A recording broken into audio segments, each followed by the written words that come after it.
Hello दोस्तों, नमस्कार। आपका हमारे इस यूट्यूब चैनल यूथ इंडियन पर हार्दिक स्वागत है। दोस्तों, आज हम इस वीडियो में 2011 में जो एग्ज़ाम हुआ था 26 जून 2011 सोल्ड पेपर कर रहे हैं साइकोलॉजी पेडागोजी का।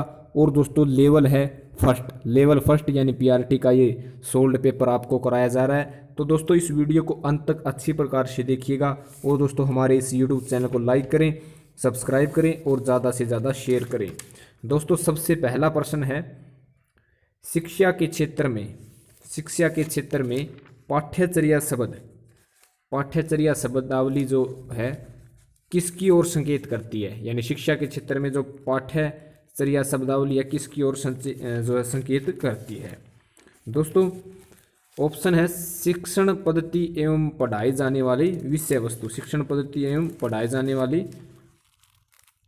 विषय वस्तु, विद्यालय का संपूर्ण कार्यक्रम जिसमें विद्यार्थी प्रतिदिन अनुभव प्राप्त करते हैं, या मूल्यांकन प्रक्रिया, या फिर कक्षा में प्रयुक्त की जाने वाली पाठ्य सामग्री। तो दोस्तों ऑप्शन आपके सामने है। मोस्ट इंपॉर्टेंट प्रश्न है दोस्तों, कई बार एग्जाम में आ चुका है इस तरह का। तो दोस्तों ये ऑप्शन आपके सामने है। इसका राइट आंसर मैं बता देता हूं कि जो शिक्षण अधिगम प्रक्रिया में जो पाठ्यचर्या का विशेष महत्व है,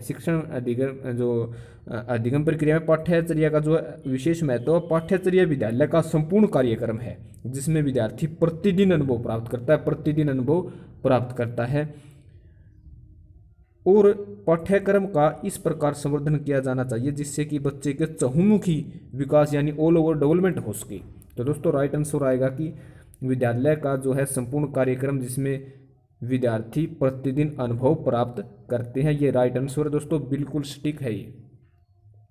नेक्स्ट प्रश्न है, निचली कक्षाओं में शिक्षण की खेल पद्धति मूल रूप से आधारित है।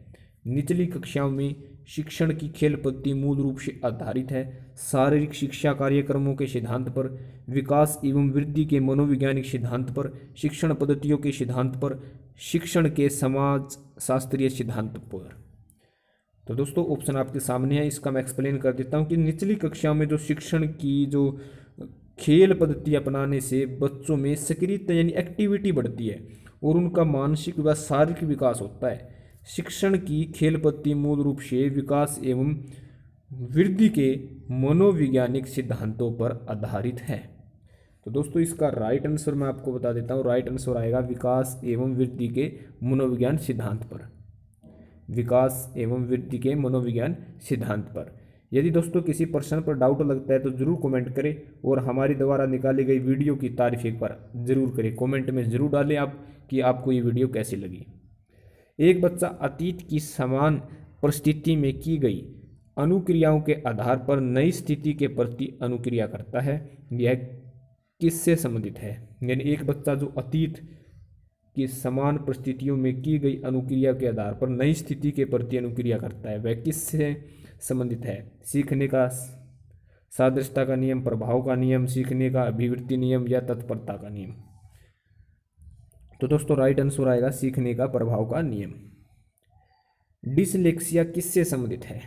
डिसलेक्सिया दोस्तों एक ये विकार होता है, लर्निंग डिसेबिलिटी होती है। डिसलेक्सिया, डिस्प्रेक्सिया, डिस्कूलिया, ये मैंने आपको अच्छी प्रकार से जो हमारे इस यूट्यूब चैनल का प्ले लिस्ट है, प्ले लिस्ट के ऑप्शन में जरूर आप हमारी वीडियो को देखिएगा। इस यूट्यूब चैनल यूथ इंडियन को ओपन करेंगे तो होम का ऑप्शन आता है, होम के बाद वीडियो के बाद प्ले लिस्ट का ऑप्शन आता है। प्ले लिस्ट के ऑप्शन में स्पेशल मैंने वीडियो बनाई रखी है कि डिसलेक्सिया क्या है, कौन कौन सी लर्निंग डिसेबिलिटी है।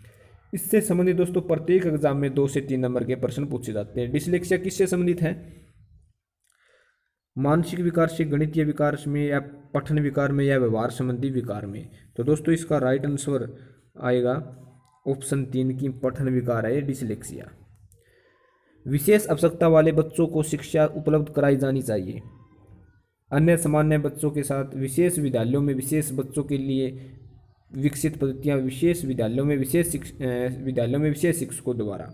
तो दोस्तों राइट आंसर आएगा अन्य सामान्य बच्चों के साथ विशेष आवश्यकता वाले बच्चों की शिक्षा उपलब्ध करानी चाहिए। आंकलन को उपयोगी और रोचक प्रक्रिया बनाने के लिए किसकी ओर सचेत होना चाहिए। आंकलन को उपयोगी और रोचक बनाने के लिए किसके प्रति सचेत होना चाहिए? अलग अलग विद्यार्थियों में तुलना करना, विद्यार्थियों को बुद्धिमान या औसत विद्यार्थियों की उपाधि देना, शैक्षिक या सहशिक्षिक क्षेत्रों में विद्यार्थी के सीखने के बारे में जानकारी प्राप्त करने के लिए विविध तरीकों का उपयोग करना, या प्रतिपुष्टि फीडबैक देने के लिए नई तकनीक का नई भाषा का प्रयोग करना है। तो दोस्तों, शिक्षक द्वारा आंकलन को उपयोगी और रोचक प्रक्रिया बनाने के लिए विद्यार्थी को बुद्धिमान और औसत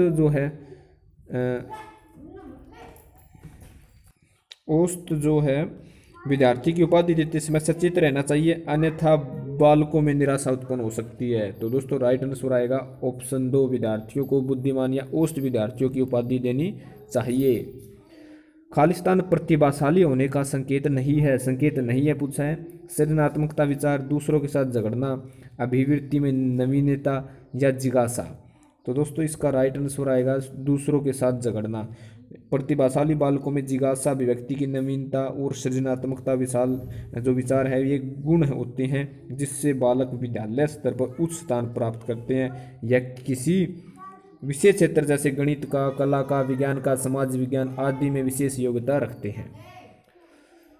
बच्चे दुनिया के बारे में अपनी समझ का सृजन करते हैं, इसका श्रेय किसको दिया जाता है? बच्चे दुनिया के सामने अपनी समझ का सृजन करते हैं, इसका श्रेय खालिस्तान को जाता है। तो दोस्तों, प्याजे, पेवलोव, कोहलबर्ग या स्किनर। जीन प्याजे स्विट्जरलैंड के एक महान वैज्ञानिक थे जिन्होंने जिन विचारों का प्रतिपादन किया उन्हें प्याजे के मानसिक या संज्ञानात्मक विकास का सिद्धांत के नाम से जाना जाता है। जो बच्चे दुनिया के बारे में अपनी समझ का सृजन करते हैं, यह प्याजे की ही देन है। प्याजे राइट आंसर, ऑप्शन 1। कृतिका अक्सर घर में ज़्यादा बात नहीं करती, लेकिन विद्यालय में वह काफ़ी बात करती है। यह दर्शाता है कि विद्यालय हर समय बच्चों को खूब बात करने का अवसर देता है। शिक्षकों की यह मांग होती है कि बच्चे विद्यालय में खूब बात करें। कृतिका को अपना घर बिल्कुल पसंद नहीं है, उनके विचारों को विद्यालय में ही मान्यता मिलती है। तो दोस्तों, ये राइट आंसर आएगा ऑप्शन 4 कि उनके विचारों को विद्यालय में मान्यता मिलती है और कृतिका अक्सर घर पर अधिकतर ज़्यादा बात नहीं करती है। नेक्स्ट प्रश्न है, एक शिक्षक को अपने विद्यार्थियों की अक्षमताओं को समझने का प्रयास करना चाहिए, निम्नलिखित में से कौन सा क्षेत्र इस उद्देश्य के साथ संबंध है? यानी एक शिक्षक है अपने विद्यार्थियों की अक्षमताओं को समझने का प्रयास करना चाहिए, यह कौन सा क्षेत्र है? शिक्षा समाजशास्त्र, मीडिया मनोविज्ञान, सामाजिक दर्शन या शिक्षा मनोविज्ञान? दोस्तों, मोस्ट इंपोर्टेंट प्रश्न है ये। शिक्षा मनोविज्ञान के अंतर्गत शिक्षण, अधिगम, स्मृति, अभिप्रेरणा, संवेग, चरित्र विकास एवं वृद्धि, व्यक्तित्व, सृजनात्मकता, रुचियाँ इत्यादि का अध्ययन किया जाता है। ये सभी विषय वस्तु एक शिक्षक को अपने विद्यार्थियों की अक्षमताओं को समझने का प्रयास करना चाहिए। यानी दोस्तों, ये है शिक्षा मनोविज्ञान कि शिक्षा मनोविज्ञान अंतर्गत ये क्षेत्र होता है जो अक्षमताओं को समझने का प्रयास किया जाता है अध्यापक के द्वारा। नेक्स्ट, सीखने की प्रक्रिया में अभिप्रेरणा है। सीखने की प्रक्रिया में अभिप्रेरणा क्या है? शिक्षार्थियों की श्रवण शक्ति को पैना बनाती है, पिछले सीखे हुए को नए अधिगम से अलग करती है, शिक्षार्थियों को एक दिशा में सोचने के योग्य बनाती है, शिक्षार्थियों में सीखने के प्रति रुचि का विकास करती है। तो दोस्तों, अभिप्रेरणा का सामान्य अर्थ किसी कार्य को करने के लिए प्रोत्साहन होना है। यह एक प्रक्रिया है जिसमें सीखने वाले की आंतरिक ऊर्जाएं अथवा आवश्यकताएं व्यक्ति के पर्यावरण में उपस्थित विभिन्न आदर्श मुख्य लक्ष्यों की ओर निर्देशित देता है। तो दोस्तों, राइट आंसर आएगा ऑप्शन 4 कि शिक्षार्थियों में सीखने के प्रति रुचि का विकास करती है। सीखना समृद्ध हो सकता है यदि वास्तविक दुनिया में से उदाहरणों को कक्षा में लाया जाए, जिससे विद्यार्थी एक दूसरे से अंतःक्रिया करे और शिक्षक उस प्रक्रिया को सुगम बनाए। कक्षा में अधिक से अधिक शिक्षण सामग्री का प्रयोग किया जाना चाहिए। शिक्षक विभिन्न प्रकार के व्याख्यान और स्पष्टीकरण का प्रयोग करें। कक्षा में आवधिक परीक्षाओं पर अपेक्षित ध्यान दिया जाना चाहिए। ये 4 ऑप्शन है। सीखना समृद्ध हो सकता है यदि, आपको मैंने ऑप्शन बता दिए हैं। इसका राइट आंसर दोस्तों बनता है ऑप्शन 1 कि वास्तविक दुनिया से उदाहरणों को कक्षा में लाया जाना चाहिए, जिससे विद्यार्थी एक दूसरे से अंतःक्रिया करे और शिक्षक उस क्रियाओं को सुगम बनाए। निम्न में से कौन से कथन को सीखने की प्रक्रिया की विशेषता नहीं माना गया है? निम्न में से कौन से कथन को सीखने की प्रक्रिया की विशेषता नहीं माना गया है? नहीं माना गया है दोस्तों, ये देखिएगा, शैक्षिक संस्थान ही एकमात्र स्थान है जहाँ अधिगम प्राप्त होता है। शैक्षिक संस्थान ही एकमात्र स्थान है जहाँ अधिगम प्राप्त होता है। सीखना एक व्यापक प्रक्रिया है। सीखना लक्ष्यमुखी होता है। अनअधिगम भी सीखने की प्रक्रिया है। तो दोस्तों इसका राइट आंसर बता दूं कि शैक्षिक संस्थान एकमात्र स्थान है जहां अधिगम प्राप्त होता है। ये सीखने की प्रक्रिया की विशेषता नहीं है। तो दोस्तों मोस्ट इम्पोर्टेंट प्रश्न है ये, मोस्टली पूछा जाता है ऐसा। 5वीं कक्षा के दृष्टिबाधित विद्यार्थी, दृष्टिबाधित से कम दिखता हो, दृष्टिबाधित विद्यार्थी ऑप्शन 1 को निचले स्तर के कार्यों करने की छूट मिलनी चाहिए। दृष्टिबाधित विद्यार्थी के माता पिता और मित्रों द्वारा उसे दैनिक कार्यों को करने इसमें सहायता की जानी चाहिए। दृष्टिबाधित विद्यार्थियों के साथ कक्षा में सामान्य रूप से व्यवहार किया जाना चाहिए और सर्वे सीडी के माध्यम से सहायता उपलब्ध करानी चाहिए। दृष्टिबाधित विद्यार्थियों के साथ कक्षा में विशेष व्यवहार किया जाना चाहिए। तो दोस्तों इसका राइट आंसर है ऑप्शन 3 कि जो दृष्टिबाधित विद्यार्थी हैं उनके साथ कक्षा में सामान्य रूप से व्यवहार करना चाहिए और सर्वे सीडी के माध्यम से सहायता उपलब्ध कराई जानी चाहिए। प्राथमिक स्तर पर एक शिक्षक में निम्न में से किसे सबसे महत्वपूर्ण विशेषता माना जाता है? प्राथमिक स्तर पर एक शिक्षक में निम्न में से किसे सबसे महत्वपूर्ण विशेषता माना चाहिए? पढ़ाने की उत्सुकता, धैर्य और दृढ़ता, शिक्षण पद्धति और विषयों के ज्ञान में दक्षता, अति मानक भाषा में पढ़ाने में दक्षता। तो दोस्तों इसका राइट आंसर बता देता हूँ कि धैर्य और दृढ़ता की, प्राथमिक जो टीचर होता है उसमें धैर्य और दृढ़ता का महत्वपूर्ण गुण होना चाहिए। वह अवस्था जब बालक तार्किक रूप से आवश्यकताओं व घटनाओं के विषय में चिंतन प्रारंभ करता है। वह अवस्था जब बच्चा तार्किक रूप से वस्तुओं व घटनाओं के विषय में चिंतन आरंभ करता है। संवेदी प्रिय अवस्था है, औपचारिक, पूर्व सक्रियात्मक या मूर्त सक्रियात्मक। तो दोस्तों ये जो अवस्था है ये जीन पियाजे ने बताई थी, sensory motor stage, pre optional stage. तो दोस्तों ये चारों अवस्थाओं में से कौन सी अवस्थाओं में ये जो तार्किक रूप से वस्तुओं व घटनाओं के विषय में चिंतन करता है? इसका राइट आंसर है ऑप्शन 4 कि मूर्त सक्रियात्मक अवस्था। मूर्त सक्रियात्मक अवस्था। नेक्स्ट प्रश्न है, एक शिक्षक अपने लोकतांत्रिक स्वभाव के कारण, एक शिक्षक है जो अपने लोकतांत्रिक स्वभाव के कारण विद्यार्थियों को पूरी कक्षा में कहीं पर भी बैठने की अनुमति देता है। कुछ विद्यार्थी एक साथ बैठते हैं और चर्चा करते हैं या सामूहिक पठन करते हैं, कुछ चुपचाप बैठकर अपने आप पढ़ते हैं। एक अभिभावक को यह पसंद नहीं आता है। इस स्थिति से निपटने में निम्न में से कौन सा तरीका सबसे बेहतर हो सकता है? अभिभावकों को प्रधानाचार्य से शिक्षक की शिकायत करनी चाहिए। ये प्रक्रिया नहीं हो सकता दोस्तों। अभिभावकों को प्रधानाचार्य से अनुरोध करना चाहिए कि वे उनके बच्चों का अनुभाग बदल दें। अभिभावकों को शिक्षक पर विश्वास व्यक्त करना चाहिए और शिक्षक के साथ समस्या पर चर्चा करनी चाहिए। दोस्तों ये हो सकता है।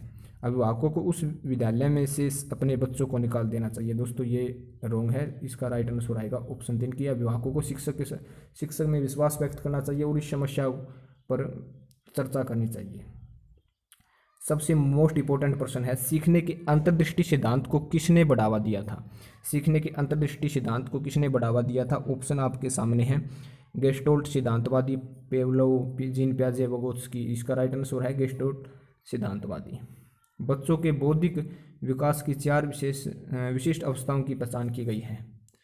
बच्चों के बौद्धिक विकास की 4 विशिष्ट अवस्थाओं की पहचान की गई है कोलबर्ग द्वारा, एरिक्सन द्वारा, स्किनर द्वारा, पियाजे द्वारा। तो दोस्तों इसका राइट आंसर आएगा जीन पियाजे द्वारा। निम्न में से किस अवस्था में बच्चे अपने समवयस्क समूह के सक्रिय सदस्य हो जाते हैं? निम्न में से किस अवस्था में बच्चे अपने समवयस्क समूह के सक्रिय सदस्य हो जाते हैं? किशोरावस्था, प्रौढ़ावस्था, पूर्ण बाल्यावस्था, बाल्यावस्था। तो दोस्तों इसका राइट आंसर है किशोरावस्था। किशोरावस्था में जो समवयस्क होते हैं उसे समझने में समूह के सक्रिय सदस्य हो जाते हैं बच्चे।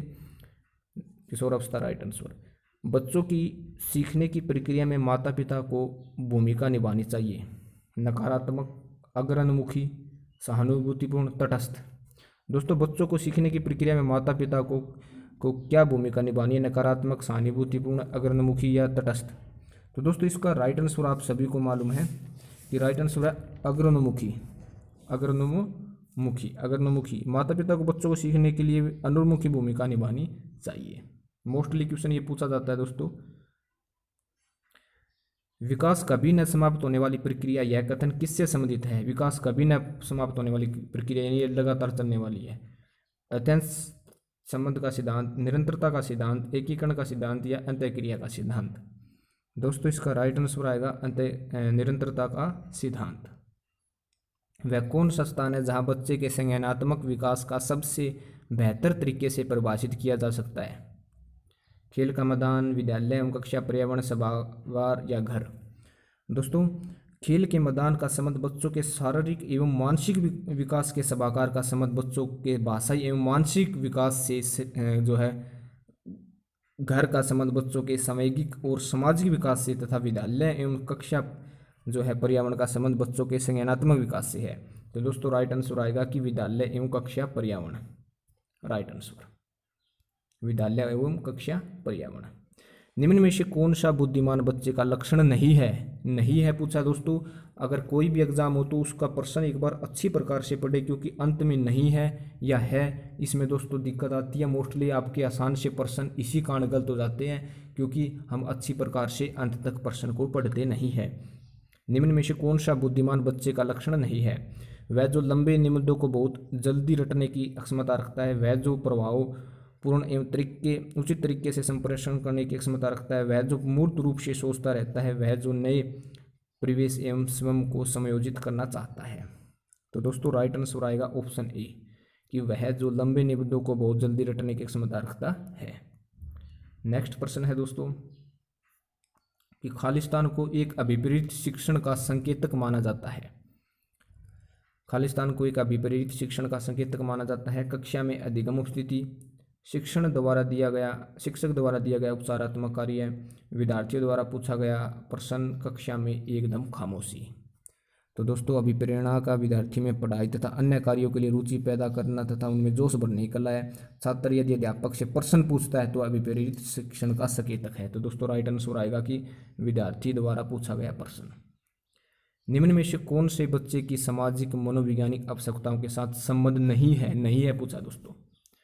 सामाजिक अनुमोदन अथवा सराहना की आवश्यकता, संयोगात्मक सुरक्षा की अवस्था, शरीर से अपविष्ट पदार्थों का नियमित रूप से बाहर निकालना, सानिध्य संगीति की आवश्यकता।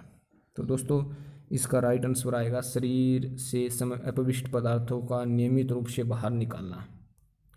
मन का मानचित्र संबंधित है। मन का मानचित्र किससे संबंधित है? बोध समझ बढ़ाने की तकनीक से, सहायक कार्यों की क्रिया योजना से, मन का चित्र बनाने से, मन की क्रियाशीलता पर अनुसंधान करने से। तो दोस्तों मन का मानचित्र मन की क्रियाशीलता पर अनुसंधान करने से संबंधित है। तो दोस्तों राइट आंसर आएगा ऑप्शन 4। विशेष रूप से प्राथमिक स्तर पर विद्यार्थियों की सीखने संबंधी समस्याओं को संबोधित करने का सबसे बेहतर तरीका कौन सा है? समस्याओं को संबोधित करने का सबसे बेहतर तरीका कौन सा है? अक्षमताओं के अनुरूप विभिन्न शिक्षण पद्धतियों का प्रयोग करना, महंगी और चमकदार सहायक सामग्री का प्रयोग करना, सरल और रोचक सहायक सामग्री का प्रयोग करना, या कहानी कथक पद्धति का प्रयोग करना। तो दोस्तों शिक्षक का उद्देश्य बालक का सर्वांगीण विकास करना होता है, यह आप सभी को पता है। छात्रों में कई प्रकार की समस्या होती है, ऐसी स्थिति में विशेष रूप से प्राथमिक स्तर पर विद्यार्थियों की सीखने संबंधी समस्याओं को समाहित करना तथा उन्हें दूर करने का सबसे बेहतर तरीका अक्षमताओं के अनुरूप विभिन्न शिक्षण पद्धतियों का प्रयोग करना है। तो दोस्तों इसका राइट आंसर आएगा ऑप्शन 1। प्याजे के अनुसार निम्नलिखित में से कौन सी अवस्था में बच्चा अमूर्त संकल्पनाओं के विषय में तार्किक चिंतन करना आरंभ करता है? प्याजे के अनुसार निम्नलिखित में से कौन सी अवस्था में बच्चे अमूर्त संकल्पनाओं के विषय में तार्किक चिंतन करना प्रारंभ करता है? मूर्त सक्रियात्मक, औपचारिक सक्रियात्मक, संवेदी प्रेरक या पूर्व सक्रियात्मक? तो दोस्तों जीन प्याजे ने ये स्टेज बनाई थी। तो प्याजे के अनुसार जो है 11 वर्ष या इससे ऊपर की अवस्था औपचारिक सक्रियात्मक अवस्था है, और इसमें बच्चा अमूर्त संकल्पनाओं के विषय में तार्किक चिंतन करना प्रारंभ करता है। दोस्तों राइट आंसर आएगा ऑप्शन 2 औपचारिक सक्रियात्मक अवस्था। नेक्स्ट और लास्ट क्वेश्चन है दोस्तों, मोस्ट इंपोर्टेंट है। निम्न में से कौन सा शिक्षार्थियों में सृजनात्मकता का पोषण करता है? अच्छी शिक्षा के व्यवहारिक मूल्यों के लिए विद्यार्थियों का शिक्षण, प्रत्येक शिक्षार्थी की अंतर्जात प्रतिभाओं का पोषण करने एवं प्रसन्न करने के अवसर उपलब्ध कराना, विद्यालय जीवन के प्रारंभ से उपलब्धि के लक्ष्यों पर बल देना, या परीक्षा में अच्छे अंकों के लिए विद्यार्थियों की कोचिंग करना। तो दोस्तों, सृजनात्मकता ऐसी प्रक्रिया जिसके जरिए एक छात्र के भीतर छिपी प्रतिभा सामने आती है। कई बार छात्र कक्षा में अध्यापक द्वारा पूछे गए प्रश्न का जवाब जानते हुए भी जवाब देने में संकोच करते हैं। कई बार मन में प्रश्न उठने पर भी मौन रहते हैं। सृजनात्मकता ही वह गुण है जो प्रत्येक शिक्षार्थी के अंतर्जात प्रतिभाओं का पोषण करने एवं प्रश्न करने तथा जवाब देने का अवसर उपलब्ध कराती है। राइट आंसर आएगा दोस्तों ऑप्शन 2 कि प्रत्येक शिक्षार्थी की अंतर्जात प्रतिभाओं का पोषण करने एवं प्रश्न करने का अवसर उपलब्ध कराना। तो दोस्तों, ये था आज हमारे 30 प्रश्नों का सेट जो 2011 में हुआ था, जून 2011 में हुआ था जो सीटेट एग्ज़ाम, उसका साइकोलॉजी पेडागोजी बाल विकास जिसे हम कहते हैं, बाल विकास एवं शिक्षा शास्त्र हिंदी में, उसका ये सोल्ड पेपर था। 26 जून 2011 को ये एग्ज़ाम हुआ था प्राइमरी लेवल का, लेवल 1 पेपर 1 का। तो दोस्तों, आशा करता हूँ ये वीडियो आपको अच्छी लगी होगी। आने वाले दिनों में डेली बेस हम सीटेट से संबंधित मोस्ट इंपॉर्टेंट और इफेक्टिव वीडियो निकालेंगे जो कि एग्जाम के लिए मोस्ट इंपॉर्टेंट होगी। थैंक यू दोस्तों, धन्यवाद। आशा करता हूँ ये वीडियो पसंद आई होगी। कृपया इस वीडियो को शेयर करें और हमारे इस यूट्यूब चैनल को सब्सक्राइब करें। Thank you very much. Have a nice day.